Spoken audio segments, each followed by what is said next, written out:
What does the ancient wisdom you've researched and modern science taught you about manifesting? CT multiplied by A equals M. Conscious thought multiplied by action equals manifestation. Wow. That's the formula. 이 사람은 세계적인 의식 연구자이자 4권의 베스트셀러를 통해서 수많은 사람들이 원하는 것을 현실화시킬 수 있도록 도움을 준 작가인 빌리 칼슨입니다.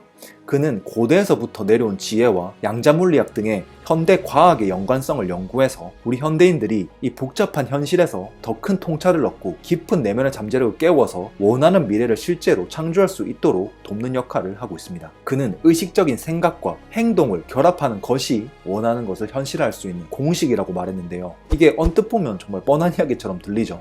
당연히 원하는 것을 현실화하려면 어떤 원하는 것, 목표를 설정해야 할 것이고 또 그 원하는 것을 얻기 위한 행동을 해야 하는 건 너무나도 당연하겠죠. 하지만 이 단순해 보이는 공식이 대부분의 사람들에게 적용되지 않는 이유가 있습니다. You can't really manifest if you're full to the top with trauma. You need space. Yes. And as you begin to address the shadow work within yourself, the space becomes more and more clear. And the biggest part about not manifesting or losing the manifestation opportunity is not recognizing the things that will lead to the end result. Just kind of waiting for the end result to appear magically. 빌리는 트라우마가 몸에 가득 차 있으면 공간이 부족해져서 원하는 것을 현실할 수 없다라고 말했습니다. 그리고 이럴 때는 내가 원하는 결과를 만들어낼 만한 기회를 인식할 수가 없게 되고 결국 인식하지 못하면 당연히 행동도 할 수 없기 때문에 이 트라우마가 현실화를 막는다고 표현한 거죠. 결국 계속 머릿속으로만 바라고 상상하면서 결과가 마법처럼 나타나기를 기대하게 되지만 아까 빌리 칼슨이 말했듯이 현실화의 공식은 단순한 상상이 아니라 의식적인 생각과 실제 행동이 함께 할 때만 가능하다는 겁니다. 그렇다면 아까 빌리 칼슨이 말한 섀도우 워크, 즉 내면의 상처를 직면하고 트라우마로 가득 찬 공간을 비우는 작업은 어떻게 해야 하는 걸까요? 몸에 깊이 새겨진 트라우마를 치유하고 공간을 회복해 꿈을 현실화하는 걸 가능하게 만든다는 그 방법은 무엇일까요? 오늘 이 영상을 끝까지 보시면 그 해답을 명확히 이해하실 수 있게 될 겁니다. 지금 바로 시작해 보겠습니다. 자, 일단 트라우마가 뭔지 한번 알아보겠습니다. 일단 이 그림으로 한번 설명을 해보겠습니다. 제가 자주 쓰는 그림이죠. 자, 일단 이렇게 뇌가 있죠. 우리 뇌가 있고 뇌는 척수와 연결되어 있습니다. 그리고 척수와 연결되어 있는 이 수많은 신경계들이 있을 거고 또 이런 장기들이 있을 겁니다. 또 근육들이 다 연결되어 있겠죠. 사실 이렇게 팔, 다리가 다 연결되어 있겠죠. 근데 뭐 그런 것까지 다 하면 복잡하니까 일단 이 뇌와 척수 그리고 우리 몸이 연결되어 있는 이 상태, 이 온전하게 연결되어 있는 상태, 그렇게 해서 우리 소통을 잘하고 있는 상태를 지금 이런 방식으로 표현을 한 겁니다. 서로 이렇게 소통을 잘해서 올바르게 뇌와 몸이 소통을 잘하는 거죠. 자, 근데 우리 살면서 트라우마적인 일들을 겪게 되죠. 어떤 분들은 나는 트라우마적인 일 같은 거 겪은 적 없는데 나는 그냥 잘 살았는데 이렇게 얘기하실 수도 있지만 누구나 어느 정도 크기는 다 다르겠지만 트라우마적인 일을 겪게 됩니다. 살면서 태어나서부터 지금까지. 그러면서 우리 트라우마를 겪었을 때 우리는 어떻게 되냐면 엄청난 두려움을 느끼게 되죠. 그렇게 두려움을 느낄 때 우리는 어떻냐면 여기 이 소화관에서부터 미주신경을 통해서 감정이 올라오게 됩니다. 근데 이 트라우마적인 경험을 하고 나서부터는 그 경험을 다시 하고 싶지 않기에 우리는 이 올라오는 감정을 억누르기 시작합니다. 이 감정을 느끼지 않기 위해서 우리는 모든 행동을 다 하게 됩니다. 계속 생각으로 피하고 진짜 실제로 우리 몸의 신경, 이 명치 부분의 신경을 억누르기도 하고 여러 가지 방식으로 억누르게 됩니다. 자, 그러면 어떻게 되냐면 자, 이렇게 올라오려고 하는 감정을 계속 차단하면 어떻게 될까요? 아까 제가 말했던 것처럼 이 신경 간의 소통이 끊어지기 시작합니다. 점점 이렇게 올라와야 되는데 미주신경 통해서 쭉 잘 올라와야 되는데 감정이 안 느낄래 하면서 억누르는 거죠. 계속 이렇게 억누르다 보면 우리는 이 신경 간의 소통이 약해지기 시작합니다. 그리고 특정 방식으로만 계속해서 신경이 발화되게 되죠. 또 생각을 계속하면서 걱정을 하면서 또 좌뇌만 쓰게 되고 우뇌의 기능을 사용하지 않게 되고 하의 기능도 약해지게 되고 점점 이렇게 우리의 신경소통이 제대로 이루어지지 않게 되는 겁니다. 이것이 바로 트라우마인 거죠. 그래서 가오르마타 선생님이 항상 얘기하는 게 트라우마는 신경계에 남는다, 몸에 남는다. 그러니까 육체적 상처라고 이야기한 거죠. 겉으로 눈으로 보이진 않지만 실제로 신경계 안에서 이렇게 굳어버렸고 신경 간의 소통이 끊어지는 것이 트라우마고 이것은 실제로 육체적인 상처라는 거죠. 우리 뇌에 있는 게 아니라는 겁니다. 아까 빌리 칼슨이 말했던 것처럼 공간이 필요하다 그랬죠. 공간이. 우리 트라우마가 가득 차 있다. 그러니까 우리 신경 간의 소통이 다 꺼져 있으면 우리는 공간이 없게 됩니다. 같은 방식으로만 계속 신경 패턴을 발화시키면서 같은 감정을 느끼게 되고 같은 생각을 하게 되고 같은 행동을 계속 반복하게 되고 같은 태도로 세상을 살아가게 되고 또 같은 관점으로 계속 세상을 바라보면서 계속 같은 방식으로 삶을 살아간다는 거죠.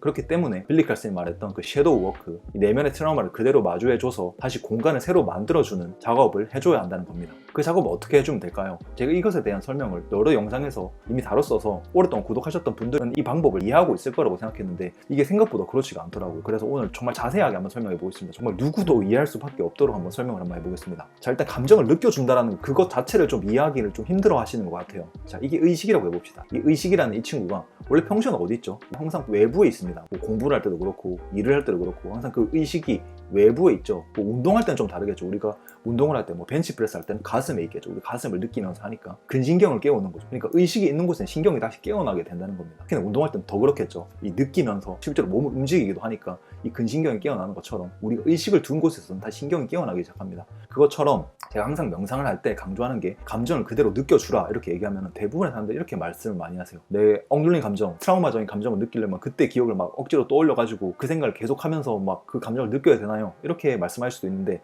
사실 그런 거라기보다는 우리가 트라우마를 겪을 때 어떻죠? 아까 말했던 것처럼 소화관을 통해서 미주신경으로 감정이 올라오게 됩니다. 그러니까 이 생각을 계속해서 감정을 만들어내는 게 아니라 우리가 어떤 생각, 특정 생각이나 어떤 상황에 있게 되면 우리는 어떤 감정을 느끼게 되죠. 이 감정을 몸의 감각으로만 느껴보는 겁니다. 그러니까 제가 항상 명상할 때 강조드리는 게 호흡에 의해 움직이는데 배를 느껴보라고 말하죠. 그렇게 이렇게 의식을 배에 느껴보시다 보면은 이게 절대 쉽지가 않습니다. 이게 그냥 쉬울 것 같아도 호흡에 의해서 움직이는 배의 감각을 그대로 느끼다 보면 나도 모르게 또 어떤 생각을 하고 있게 됩니다. 누구나 그렇습니다. 그 이상한 게 아니에요. 저희 수강생분들도 그렇게 하면 잘못된 건가요? 그렇게 하면 저 명상 실패한 건가요? 이렇게 말씀하시는 분들이 있는데 제가 항상 답변 드리는 게 정말 잘하고 있는 거라고 말씀드립니다. 왜 그런 거냐면 우리가 생각에 빠지게 됐죠. 그러면 우리 다시 여기 그대로 느껴주지 않게 되는 상태가 됩니다. 근데 우리가 알아차리게 되죠. 나 또 생각에 빠졌네? 다시 돌아가는 이 작업을 하는 게 명상의 본질입니다. 그러니까 이 과정을 계속 반복하는 거죠. 또 이러다 보면 또 생각이 나게 됩니다. 그래도 또 다시 들어오고 생각이 나도 또 돌아오고 이 과정을 계속해서 반복하다 보면 점점 더 이 돌아오는 게 점점 쉬워지게 됩니다. 그리고 어느 순간에는 이 생각에 빠지지 않고 깊게 내 배의 감각, 내 몸에서 올라오는 감각을 그대로 느껴줄 수 있는 순간이 오기 시작합니다. 그럼 자 무슨 일이 벌어지기 시작하냐면 조금씩 우리의 신경계가 다시 회복을 하기 시작합니다. 신경들이 다시 깨어나게 되는 거죠. 원래는 감정을 억누르려고 신경계들이 다 경직되어 있었는데 그걸 가만히 느껴주다 보면 조금씩 풀리는 게 느껴집니다. 이 감정을 그대로 감정과 함께 머물러 주면 이것이 풀리기 시작한다는 거죠. 그걸 계속 풀리다 보면 점점 우린 신경 패턴을 다시 회복할 수 있게 됩니다. 자, 그럼 어떻게 되냐면 우린 감정 자체가 달라지게 됩니다. 이게 바뀌기 시작하면 저희 수강생분들도 이런 것들에 대한 경험을 많이 이야기해 주시는데 정말 놀라운 일들이 많이 일어나게 됩니다. 자, 이런 과정을 계속 겪다 보면은 평소의 감정이 달라지게 됩니다. 이게 당연히 그렇겠죠. 우리가 항상 감정 억눌러 왔고 항상 같은 방식으로만 신경 패턴을 발화시켜 왔는데 이제는 새로운 신경 패턴이 발화됐기 때문에 또 다른 내가 됩니다. 제가 항상 말하는 존재 자체가 달라진 상태가 되는 거죠. 그냥 우리가 행동으로 뭘 맨날 바꾸려고 하니까 잘 안 되고 그냥 의식적인 생각만 해서 바꾸려서 잘 안 되는데 이렇게 트라우마를 해결해서 나의 존재 자체, 이 신경 패턴 자체가 균형을 찾고 내가 달라지게 되면 의식적인 생각도 바뀌게 되고 행동도 자연스럽게 바뀌게 됩니다. 그리고 더 나다운 본질의 나에 가까워지는 거죠. 당연하겠죠. 왜냐면 이 신경 패턴이 원래는 이만큼 아까 말했던 그 특정 방식으로만 나를 사용하고 있었는데 이제 더 깨어나게 되니까 점점 더 균형된 상태와 더 안정된 마음과 더 많은 믿음과 더 적은 걱정 속에서 더 나다운 방식으로 살 수 있게 됩니다. 나다운 방식으로 살 수 있다는 게 얼마나 큰 의미를 가질 수 있는 거냐면 뭐 예를 들어서 일론 머스크가 자신의 성공한 방식을 저한테 가르쳐준다고 해도 저는 그것을 그대로 실현할 수 없을 겁니다. 왜냐면 저는 다른 존재이기 때문이죠. 일론 머스크와. 그러니까 특정 성공 방식이 모두에게 적용되는 게 아니듯이 진정한 나를 깨울 수 있어야 나로서 이 세상을 살아가는 이 내 몸으로서 나에게 맞는 방식의 성공적인 일들을 마주할 수 있게 된다는 거죠. 저렇게 신경을 더 깨우게 됐을 때. 우리가 이런 상태가 됐을 때 우리가 현실화를 할 수 있다는 거죠. 제가 항상 말하지만 이렇게 바뀌었을 때 우린 실제로 겉으로는 뭐 그게 겉으로도 어느 정도 티가 날 겁니다. 실제로 이렇게 변한다면 표정도 많이 달라져 있을 거고 뭐 피부도 달라져 있을 거고 뭐 이렇게 여러 가지가 달라질 수밖에 없어요. 왜냐면 이 신경 소통이 잘 되면 혈액순환도 잘 되고 모든 게 더 좋아지기 때문에 얼굴이 좀 더 좋아질 수밖에 없습니다. 근데 그런 외부적인 변화가 아니라 내 안에서는 더 많은 변화가 일어난 것이기 때문에 우리는 굉장한 변화를 하게 되는 거죠. 우리의 주파수도 달라지게 됩니다. 우리의 진동수가 달라지게 된다는 거죠. 우리 세상의 모든 것은 진동하죠. 심지어 우리가 죽고 나도 그 시체가 진동하기 때문에 모래가 되는 거잖아요. 가만히 있는 게 아니라는 거죠. 우리 눈으로 보기에는 가만히 있는 것처럼 보이지만 이 세상에 있는 모든 것은 진동하고 그 진동수에 어울리는 방식으로 우린 살아가게 됩니다. 그리고 그 진동수에 어울리는 것들과 같이 소통하면서 살아가게 되는 거죠. 우리가 옛날 학교에 가서도 딱 마음에 맞는 친구들이 있죠. 그런 친구들은 주파수가 비슷하다고 할 수 있겠죠. 그러니까 이렇게 신경을 회복할수록 우리의 주파수도 달라지게 됩니다. 아까 그 왜곡된 방식의 신경회로 소통으로 계속 살아간다면 우리는 실제로 심장과 뇌의 주파수가 일관성에서 멀어지게 되고 실제로 우리 주파수는 굉장히 불안정한 상태가 됩니다. 그럼 그 주파수에 어울리는 감정을 느끼게 되고 그에 맞는 생각과 행동을 하게 된다는 거죠. 그래서 아까 말했던 것처럼 그런 주파수에 있을 때는 원래는 내가 충분히 해낼 수 있을 만한 일이 아니고 나에게도 잘 맞는 기회가 찾아오게 돼도 우리의 신경회로가 같은 방식으로만 계속 발하고 있게 된다면 우리는 그 기회를 포착할 수도 없는 진동 상태에 있기 때문에 그런 기회도 찾을 수가 없게 되는 거죠. 그래서 우리가 이 트라우마를 회복하는 이 명상이 굉장히 중요한 겁니다. 트라우마를 회복할 수 있는 정말 가장 직접적인 방법입니다. 당연하겠죠. 왜냐면 의식을 정말 말 그대로 내 몸에 두고 꺼져 있던, 굳어 있던, 경직되어 있던 신경들을 다시 깨워서 신경회로 다시 제대로 소통할 수 있게 해주는 엄청난 도구이기 때문입니다. 그러니까 좀 명상을 통해서 이런 경험을 먼저 해보는 게 저는 참 중요하다고 생각해요. 왜냐면 이 경험을 하기 전까지는 그냥 다 뭐 하나의 이론이고 하나의 방법일 뿐이고 뭐 믿어야 될지 말아야 될지 뭐 모르겠는 하나의 어떤 뭐 개념일 뿐인 게 되는 거죠. 근데 경험을 하게 된다면 내가 내 몸에 의식을 두고 내 안에서 느껴지는 감정을 그대로 허용해 주기 시작하다 보면 분명히 어느 순간에는 굉장히 고통스러운 감정을 마주하게 됩니다. 그때도 우리가 생각으로 해석하지 않고 그 감정을 그대로 이 몸에서 느껴지는 감각, 뭐 답답하게 느껴질 수도 있고 배가 묵직하게 느껴질 수도 있고 한쪽 가슴만 답답하게 느껴질 수도 있고 한쪽 쇄골이 막 눌리는 느낌이 들 수도 있고 갑자기 등이 엄청 고통스러울 수도 있고 여러 가지 것들이 느껴지게 됩니다. 그때도 우리가 그냥 감각을 그대로 고통스럽지만 같이 머물러 주면 신경회로가 회복되면서 점점 풀리는 걸 몸으로 느낄 수 있게 됩니다. 그러면 우리는 점점 더 평소에 살아가는 감정이 달라지게 되고 우리의 생각과 행동도 당연히 달라지게 되는 거죠. 자, 그리고 이 데이비드 호킨스의 의식의 지도를 보면 알 수 있듯이 우리에게 신경회로를 점점 더 회복할수록 우리 의식 수준은 점점 더 올라가게 됩니다.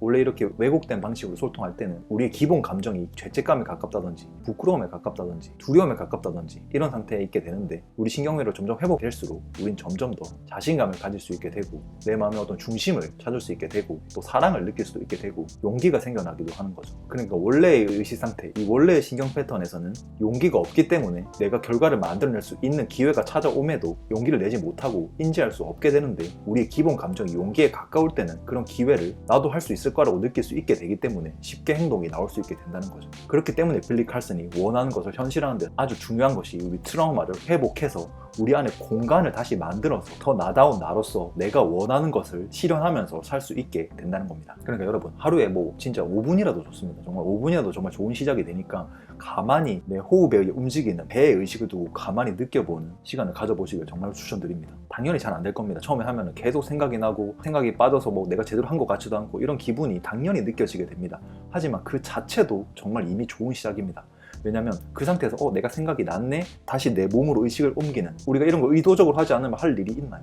우리 할 일이 없기 때문에 그냥 앉아서 그런 것들을 한 두세 번만 나 또 생각나네 돌아오고 생각나네 돌아오고 이런 것만 해줘도 정말 큰 도움이 될 겁니다. 정말 좋은 시작이 될 거고 그러다 보면은 내가 변한다는 게 느껴지게 되기 때문에 계속해서 지속할 수 있게 됩니다. 그런데 그럼에도 우리 현대인들은 폰이 잠깐 또 없으면 못 사는 이 외부에 아주 의존하고 있는 도파민 중독 상태에 있는 경우가 많기 때문에 쉽지 않습니다. 그래서 저희가 항상 먼저 브레스 워크를 통해서 호흡을 의도적으로 더 강하게 하면서 내 호흡을 느껴보다가 그대로 다시 호흡에 의식을 두는 이런 방향을 많이 사용하고 있죠. 그렇게 한번 해보고 싶다면 저희 가이드가 있거든요. 그거 한번 해보셔도 좋고 아니면 아까 말했던 것처럼 그냥 내 몸을 느껴보는 이런 기본적인 명상 마인드풀니스 명상이라고도 하고 마음챙김이라고도 하고 뭐 사티 명상이라고도 하는 이 명상을 조금씩 시작해 보시길 바랍니다. 그리고 이 명상에 대해서 더 자세히 알고 싶으신 분들은 밑에 고정 댓글에 링크 달아 놓을 테니 그 영상 시청해 보시면 명상이라는 게 무엇인지 왜 명상을 하면 내가 바뀔 수밖에 없는지에 대해서 확실히 더 자세히 이해하실 수 있게 될 겁니다.